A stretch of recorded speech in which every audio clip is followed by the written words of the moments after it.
Good day, guys. Today we'll start with 21 CSS 201T Computer Organization Architecture, and we'll start the first unit. So, computer organization and architecture overview. Yeah, what is a computer? Computer is a modern electronic digital general purpose computing machine that automatically follows the step-by-step instruction to solve a problem. So basically, if you want to tell, computer is nothing but a calculator which calculates faster huge numbers compared to traditional calculators. Um, this step-by-step list of instruction that a computer follows is called an algorithm or a computer program. So why do we need to study computer organization and architecture? So if you want to design better programs, you have to understand the internal architecture, how the compiler, operating system, and the device drivers, all this, if you want to design, you will have to understand the internal architecture of a system, how RAM is organized, how RAM works, and what is the internal architecture of the RAM. So that is one point. And if you want to optimize program behavior, evaluate benchmarks, and understand time, space, and price trade-off, you have to study computer organization uh, and architecture. Computer organization encapsulates all physical aspects of a computer system, like the circuits, the control signals, and the memory types. So, what are the components of a computer? At the most basic level, a computer consists of three pieces: processor to interpret and execute programs, a memory to store and data and instructions, a bus or a mechanism to transfer data from outside world or to the bus into the processor. That is I/O to communicate between computer and the world. Computers with large main memory capacity can run larger programs with greater speed than computer having smaller memory. So RAM is an acronym for random access memory. Random access means the memory contents can be accessed directly if you know its location. Cache is a type of memory that can be accessed faster than the RAM. So next we'll get into the most important concepts of the first unit, the number system. So we have two important things in this thing. The first is number system and next one is logic gates. So in number system, what are the things we are going to deal with? Binary, decimal, octal and hexadecimal numbers, gray codes, BCD and XS3 codes, ASCII and parity bits. And then we'll be seeing about binary addition, subtraction, multiplication, division, using sign magnitude and one's complements and two's complement, binary arithmetic. Then last we'll see about logic gates. So take a set of discrete information inputs and discrete internal information and generate a set of discrete information output. What is this? A digital system. So what it does, it takes a discrete input and creates a discrete output in form of discrete information processing. Okay. So in the first number system, we are going to deal with this decimal system, which is a system with base 10. When I say base 10, it has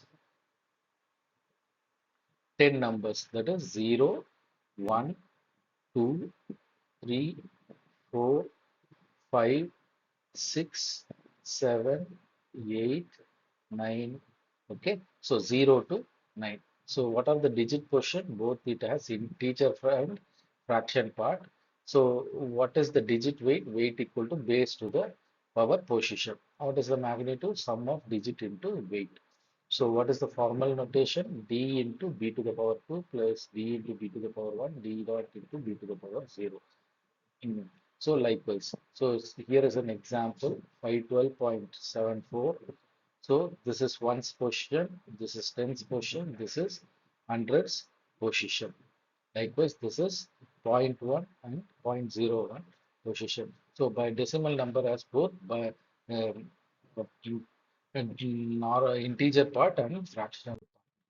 Next is In binary number system, the base is 2, that is, it has only two digits, 0 and 1. Okay, so example is 101.01. We shouldn't say it as 101, we have to say it as 101.01. Okay, so the equivalent of it in binary decimal is 5.25.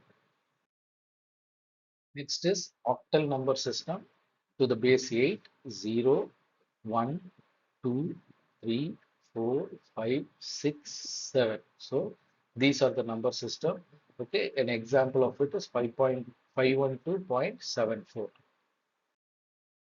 and hexadecimal number 0 to 9, then A, B, C, D, E, F. So we have 16 digits. So the base is 16. An example is 1E5.7A, which is equivalent to 210, 485.476, 476, 56, and 25. So, how do you convert a number from digital to binary? To convert a number from digital to binary, we divide the number by the base 2. Take the remainder as coefficient, take the quotient and repeated division, you get this number. So, if let's see here, 13 divided by 2 is equal to 6. The remainder is 1, you have it as such. Then take this quotient. Here 6 divided by 2, 3, no remainder 0. Then take this quotient 3 and divide it by 2, you get 1. So the remainder is also 1. Then divide 1 by 2, you get 0 and 1. So you arrange the values in this order. That will be your corresponding binary digit. So in case of 13, the binary digit is 1101.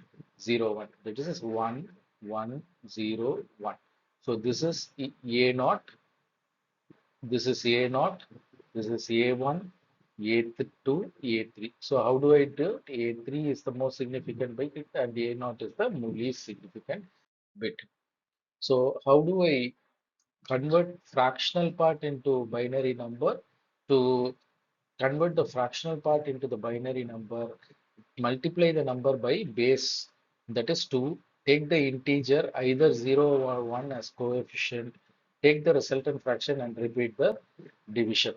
So 0.652 into 2, 1.25. So I'll take this 25 and multiply it with 2 again, then I get 0.5. Then I take this 5 and multiply it with 0.5, and it's with 2 I get 1.0. So discard the fractional part. The integer part is here, the conversion of the fractional number. Likewise, a minus 1, a minus 2, and a minus 3, where a minus 1 is the most significant bit and a minus 3 is the least significant bit. So 0.625 decimal number is equivalent to 0.101 to the base 2, that is binary number. Okay, another example, the same example which saw there is given in this. So how do you convert from decimal to octal? So in when you convert from decimal to binary, we divide it by 2 in when you convert it from decimal to octal, we convert it by divide it by 8. So in this case, I'm taking 175 divided by 8, which is 21. Remainder is 7. And again 21 divided by 8, 2 and 5. So 2 divided by 8, quotient is 0 and this. So you put it in this order, which gives you 257. And likewise for 0.325, you multiply it with 8, you get 2.5, and take the fractional part and multiply it with 8, you get 4.0, and 24 is here, 0.24 is your fractional answer. So how do I convert it into hexadecimal? Here we have to divide it by 16. So 1983 divided by 16 gives me 123 and remainder 15. Then 123 divided by 16 gives me 7 and 11. 7 divided by 16 gives me 0 and 7. So 7, 11, 15 is your answer. But in hexadecimal, we don't have 11 and 15. They are replaced with b and 5. So the answer is 7b5. For the fractional part, you take the value and multiply it with 16. So 9 and the fraction is 0. So 0 multiplied with any number will be 0. So your coefficient will be 0.09. So how do I convert from binary to octal? So to convert it from binary to octal, take the decimal number, binary number, group it as 3 bits numbers. So in this case, I have 10110.01. So before fractional non-fractional part, I'll group it as three numbers from right to left. This is 3, this is another 3 numbers. So here the third number is not there. So I'll assume it as 0. Likewise, non-fractional fractional numbers, I'll take it from right to left, 0, 1. I'll assume a 0 here. So I have 0, 1, 0. The equivalent decimal value is 22. And likewise, 110, the equivalent decimal value is 6. Likewise, 010, the equivalent decimal value is 2. So the binary equivalent of 10110.01 is the octal equivalent of binary number is 26.2. This is how you convert from octal to binary to octal. To convert from octal to binary, the reverse way you do it. So how do I convert it from binary to hexadecimal number? So there in octal number, we take group of 3 digits. Here we'll take group of 4. So 0, 1, 1, 0. So 6. So here 0, 0, 0, 1, 1. And likewise here 0, 1, 2 implied zeros will come here. So it is 4. 16.4 is my octal, sorry, hexadecimal number for the same binary value.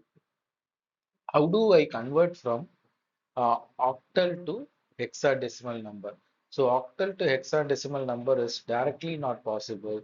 So what I should do to convert it from octal to hexadecimal, I should convert from octal to binary and then from binary to hexadecimal. So now I have 26.2, which is an octal number. So for 2, 0, 1, 0. For 6, the binary is 1, 1, 0. For 2, again, it is 0, 1, 0. So now this is my binary number. Now I will group it as 4.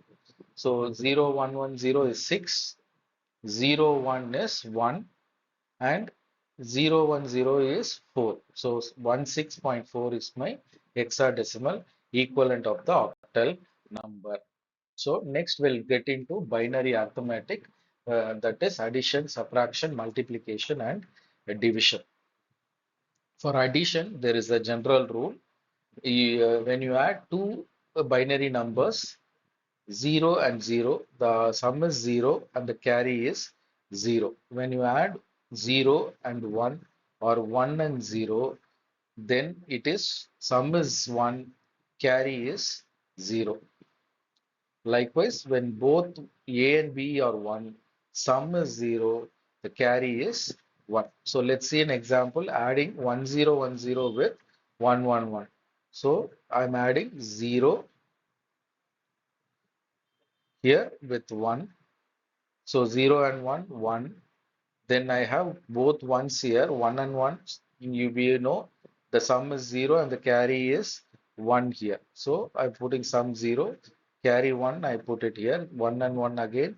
So sum is 0, carry is 1. So it is sum is 0, carry is 1. So I put it as the previous digit. So this is how is my answer.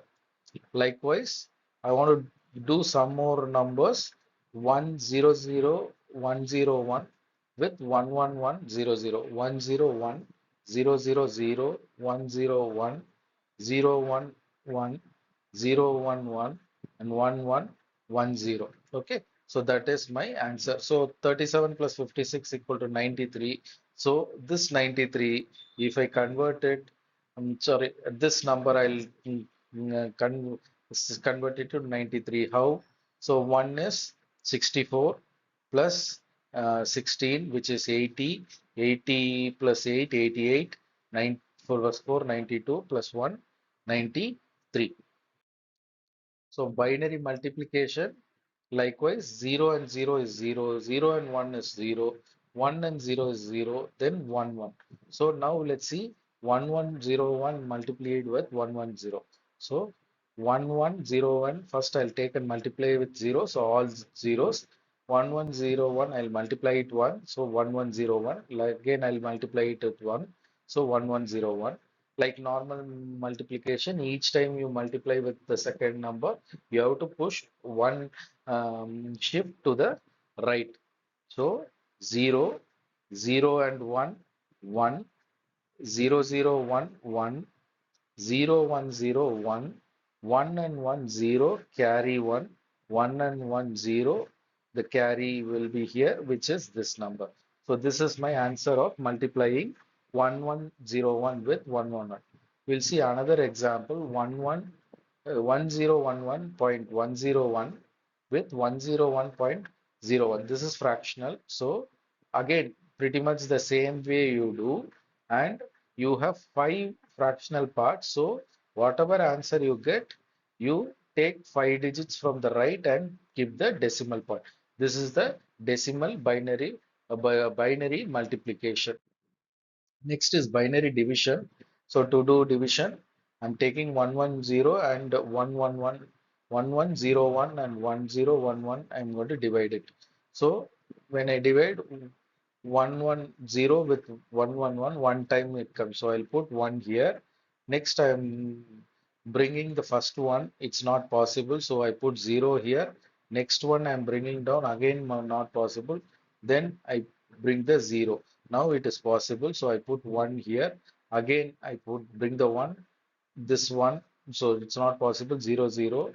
And again, there is no number. So I put the fractional part and bring a 0 here, and it is divisible one time. So this is the divisional answer of binary division. So for subtraction, you will have to do it with carry. So we'll have to take the second thing and we'll see 1110 with 1101. So 0 and 1, when I minus, the difference is it can't minus. So I'll borrow 1 from here. So 10 minus 1 is 1. So 0 by 0, 0, 1 by 1, 1, 1 by 1, 0. So the graph is 0 and 1, the difference is 0 and borrow is 0. 0 and 1, difference is 1 and borrow is 1. 1 and 0, the difference is 1, no borrow. 1 and 1, 0 and 0. So this is a binary subtraction. So let's see signed binary numbers. So till now, whatever numbers we saw were non-signed numbers. So when you deal with signed numbers, most of the computer use complement form for negative number notation. That is ones complement and two's complement, or two different methods in this type. So ones complement is to find a ones complement of a binary number, you subtract the number from 111. So I want to find the so ones complement of this number. So so it gives me 0, 0, 1, 0. So ones complement of any number is all the ones will become 0 and all the zeros will become ones. How do I make the twos complement of the number? So for two's complement of the number, what should I do? I have to take the ones complement and add a 1 to it. It's the two's complement. So ones complement is all zeros will become 1 and all ones will become 0. Add a 1 to the least significant bit. That's the two's complement of the number. So we'll see deal how we can do subtraction with uh, uh, one's complement and two's complement. So with one's complement, let's see, I'm going to subtract or 68.75 minus 27.50. So this is 68.75. This is 27.50. So when I subtract 0 from 1, it's not possible. So I'll take a carry.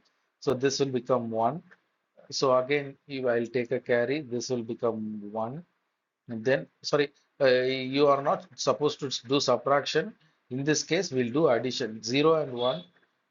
When you do ones complement, you'll have to do addition. Instead of subtraction, we'll do addition. So then ones complement of 27.50 is taken and added with normal number of 68.75.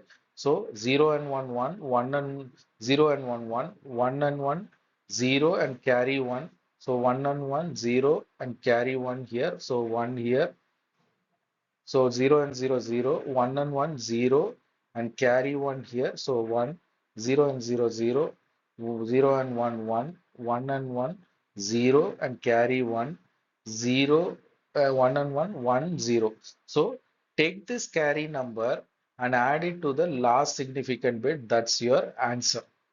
Okay. So in case of ones complement number.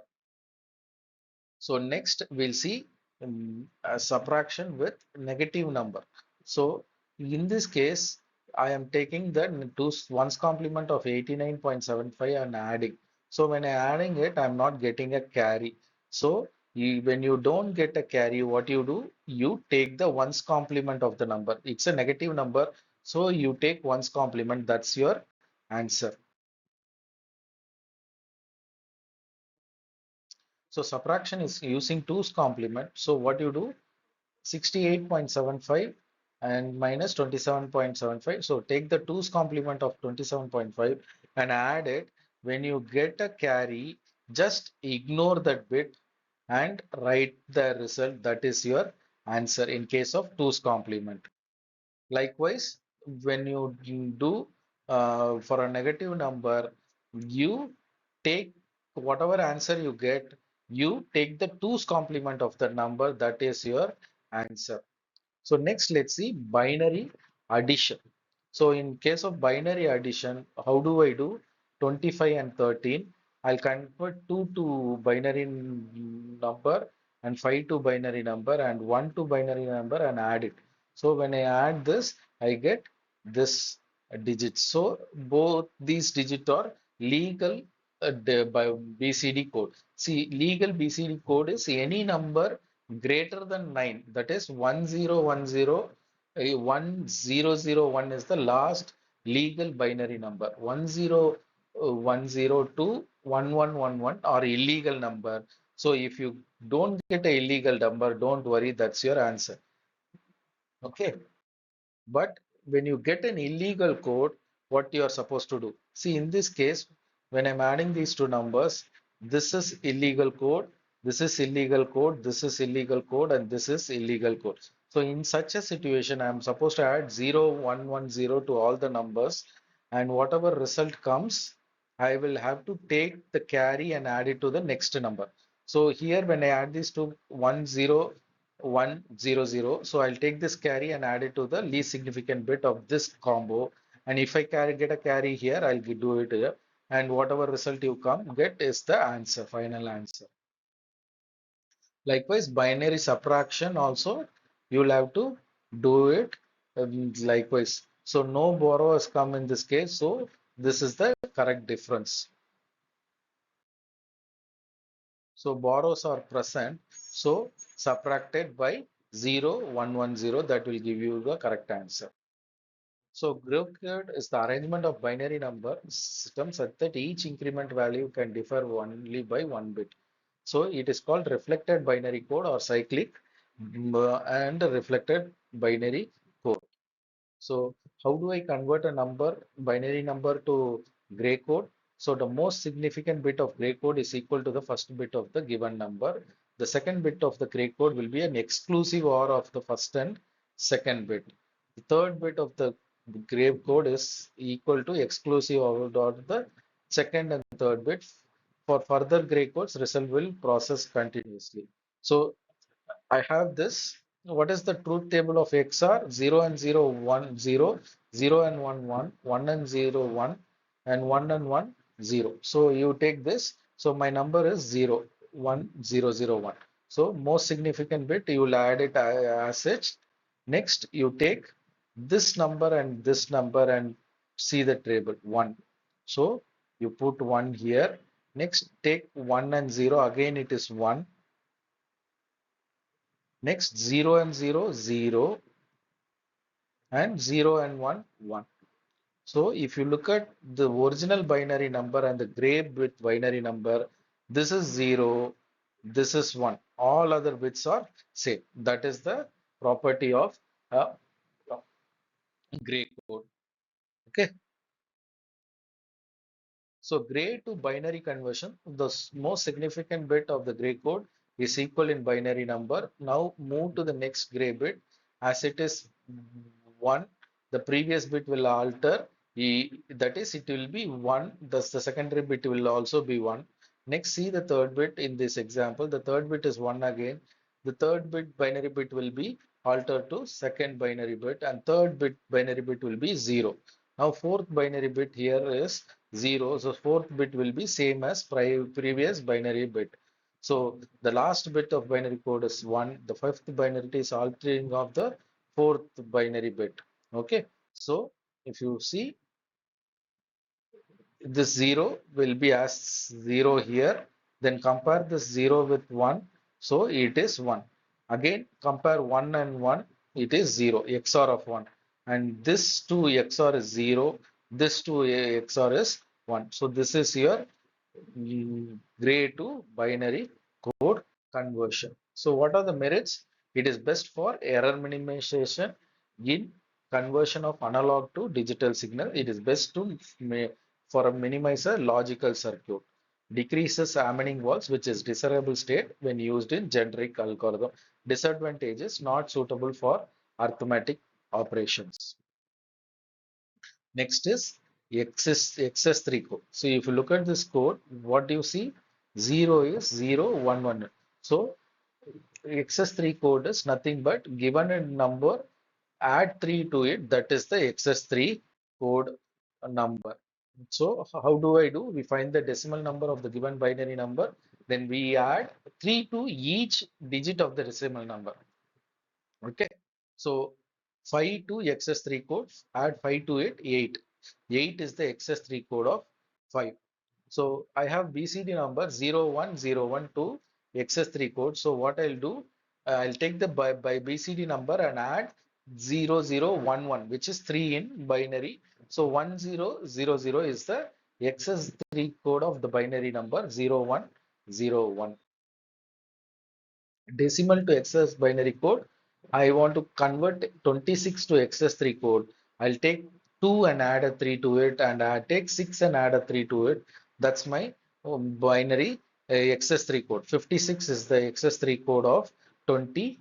59 is the XS3 code of 26. Okay. So this is the table which shows the decimal number, equivalent BCD number, and the XS3 code numbers. So now converting decimal 81.61 to XS3 code. So what I'll do is I'll convert it into a BCD number. I'll take 8161 and add 3 to each digit. So 81.61 will become 11 4 9 4 11 4 9 4. So 11 is nothing but 1011, and 4 is 0100. So 9 is 1001, and 4 is again 0100. This is the XS3 code. So convert 11 to XS binary code. So convert the binary to decimal. So in this case, the binary value of this decimal is 30. Add a 3 to each bit. So 30. So 3 to add 3 to 3 and 0 to 3. So then you get 63, which is the XS3 code of this number. Next is ASCII standards for American Standard Code. ASCII stands for American Standard Code for Information Interchange. ASCII is a 7-bit code capable of representing 2 to power 7 or 128 numbers of different characters. The ASCII code is made up of 3-bit group, which is followed by mm, the 4-bit number. So ASCII characters are control characters 0 to 31 and 127, special characters 32 to 47, 58 to 64, 91 to 96, and 123 to 126. Numbers are generated by 0 to 9. Little alphabets by 65 to 90, and 97 to 122 is capital letters. So to convert this code to ASCII, I'll take group the number as 7 bits from right, and then convert it into its corresponding ASCII value. So this is 64, 32, 16, 8, 4, 2, 1 scheme. Then for equivalent decimal values, find the ASCII codes 99, 111, 109, 112, which is COMPU computer. So next is parity bit. So the parity bit is used for the purpose of detecting errors during the transmission of binary information. The parity code is the bit that is included with the binary data to be transmitted. The inclusion of parity bit will make the number of ones either odd or even. Based on the number of ones transmitted, the parity code is two types: even parity code and odd parity code. In even parity code, the added parity bit will make the number of ones an even number. In the added parity bit number of ones is odd number, then it's a odd parity code. So see, I'm sending this message 1011. At the receiving end, I'll add a parity bit. So 1011. This is even parity. 1011. If I add a zero to it, it is odd parity. Okay. So on the receiver end, if the transmitter is this and it receives a 1011 and 1, their number, see, the parity bit one is 1, so it should be even, but the number of ones is odd, so there is an error that has happened. So you tell the transmitter to send the data again. So next we'll get into logic gates. A logic gate is simple circuit switching circuit that determines whether an input pulse can pass through to the output in the digital circuit. The building blocks of digital circuits are logic gate, which executes numerous logical operations that are required by any digital circuits. So logic gates are found in nearly every digital circuits today.